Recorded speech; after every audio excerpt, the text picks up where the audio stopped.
আল্লাহ তাআলা বলছেন, খবরদার, ওয়ালা তাকফু মা লাইসা লাকা বিহি ইলম, যেই বিষয়ে তোমার জ্ঞান নেই, যেই বিষয়ে আল্লাহ সুবহানাহু ওয়া তাআলা তোমাকে জ্ঞান দেননি, যেই বিষয়ে তুমি জানো না, সেই বিষয়ে তুমি কারো কাছে ফতোয়া দিও না।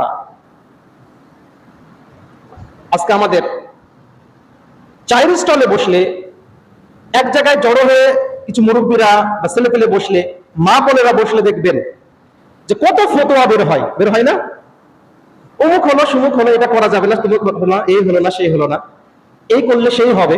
অথচ এইগুলো শরিয়াতে কিছুই নাই, সে জানেই না।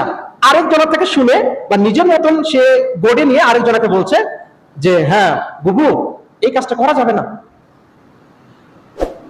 বাচ্চা পেটে আসলে যদি চন্দ্রগ্রহণ হয় তাহলে মাছ কাটা যাবে না, বলে না?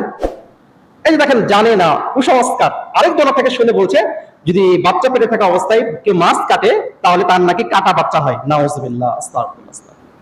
তাহলে কি আকীদা আমাদের, কি বিশ্বাস?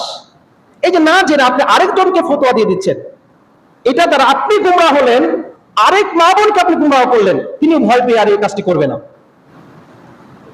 তো সম্মানিত উপস্থিতি, এই যে না জানার ফলে আল্লাহ সুবহানাহু ওয়া তাআলা আমাদেরকে বলছেন, ধমক দিয়ে বলছেন যে খবরদার, তোমরা যেই বিষয়ে জানো না সেই বিষয়ে মানুষকে কোনো ফতোয়া দিও না বা সেই জিনিসটা মানুষকে জানাইও না।